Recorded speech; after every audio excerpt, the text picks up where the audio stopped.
ಮಾಮೂಲಿ ಪುಳಿಯೋಗರೆ ತಿಂದು ಬೇಜಾರಾಗಿರೋರು ಒಂದು ಸಾರಿ ಈ ಥರ ಮಾಡಿ ನೋಡಿ. ಮಿಕ್ಕಿರೋ ಅನ್ನಕ್ಕೆ ಅಂದರೆ ಬಿಸಿ ಅನ್ನನಾದ್ರು ಮಾಡ್ಕೊಬೋದು. ಅದಕ್ಕೆ ಹುಣಸೆಹಣ್ಣು ನೆನೆಸಿ ಕಿವುಚಿ ಅದರ ರಸ ತಗೋಬೇಕು. ಹುಣಸೆ ರಸ, ಖಾರದ ಪುಡಿ, ಉಪ್ಪು ಹಾಕಿ ಫಸ್ಟು ಅನ್ನನ ನೀಟಾಗಿ ಕಲಸಿ ಎತ್ತಿಟ್ಕೊಂಡ್ಬಿಡ್ಬೇಕು.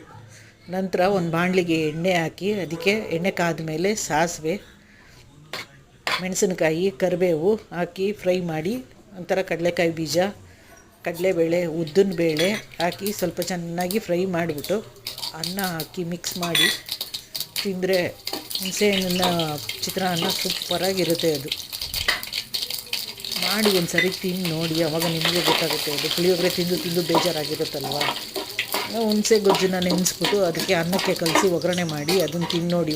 ಹುಳಿ ಅನ್ನೋದಕ್ಕಿಂತ ತುಂಬ ಚೆನ್ನಾಗಿರ್ತದೆ ಅದು. ಪುಳಿಯೋಗರೆ ತಿನ್ನೋದಕ್ಕಿಂತ ತುಂಬ ಚೆನ್ನಾಗಿರುತ್ತೆ ಅದು. ನನ್ನ ಮಗ ಯಾವಾಗಾದರೂ ತಿಂಡಿ ಏನಾರ ಮಾಡಮ್ಮ ಅಂತ ಹೇಳಿದಾಗ ಇದನ್ನು ಮಾಡ್ಕೊಡ್ತೀನಿ. ತುಂಬ ಇಷ್ಟಪಟ್ಟು ತಿಂತಾನೆ ಅವನು. ನೋಡಿ, ಕಡಲೆಕಾಯಿ ಬೀಜ ಹಾಕಿದೆ, ಕಡಲೆಬೇಳೆ, ಉದ್ದಿನ ಬೇಳೆ ಸ್ವಲ್ಪ ಫ್ರೈ ಮಾಡಿ ಅದನ್ನು.